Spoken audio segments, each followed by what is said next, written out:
Assalamualaikum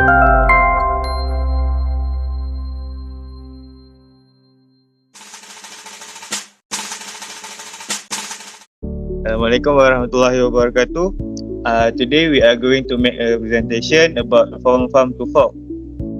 Before that, allow me introduce my group members. First, Ahmad Syairan. Second, Muhammad Syahmi. Third, Muhammad Luqman Najmi. And lastly, Muhammad Syafiq. Okay, next slide. Introduction. What is farm to fork?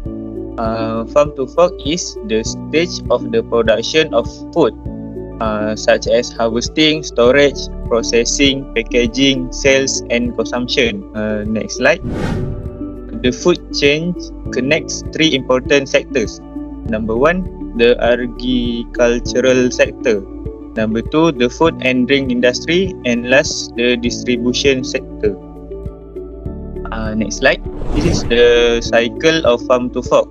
First, the agricultural sector on a farm is usually starts the food chain. Second, the manufacturing sector.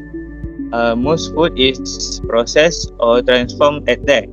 Third, the product is subsequently supplied via wholesale and transportation systems. And lastly, food and drink are purchased by customers at retail and food service establishment. Okay, the next slide will be continued by my friend. Okay, we go to agricultural production. Okay, the main product in the Europe food chain are split between crop product, example cereal and vegetable. For animal, the example is cattle, sheep and pig. And the animal product, for example milk. Okay, next point. The production of agricultural and food product depends on the first one, climate and geological condition. Okay, the second one, the availability of land and water resources. And the last one, the level of import. Okay, this factor help determine which type of farming is practiced in each member state.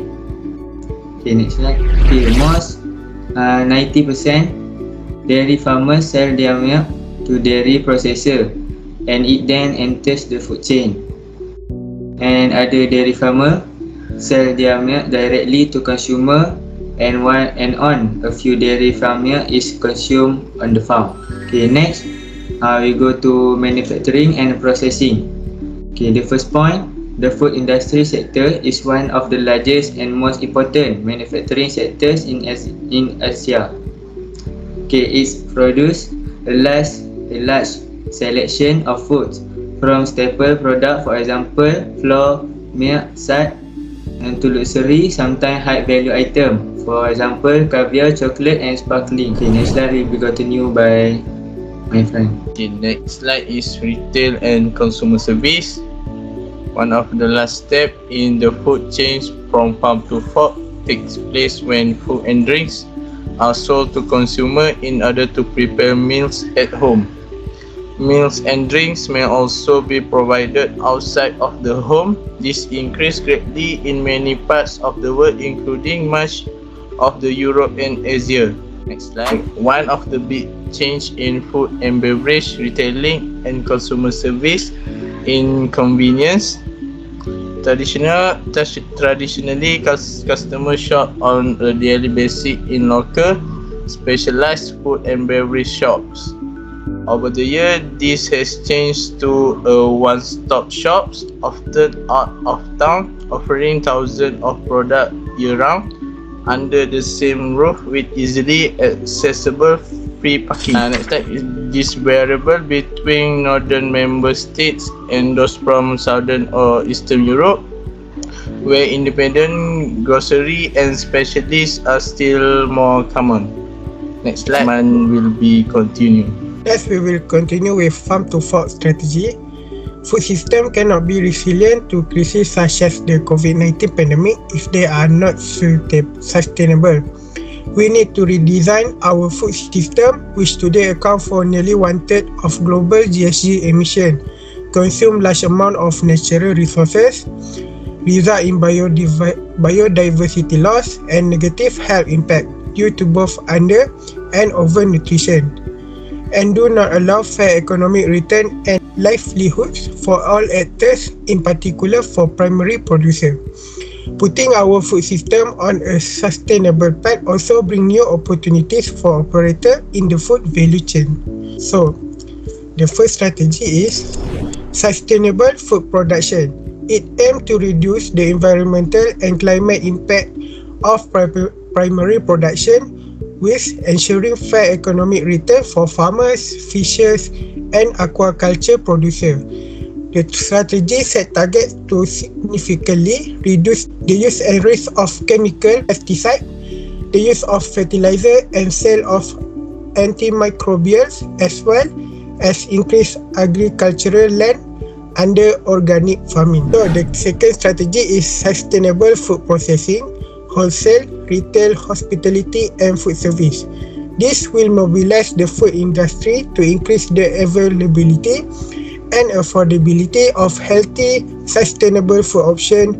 The goal is to reduce the overall environmental footprint of the food system and make the adoption of the healthy diet easier.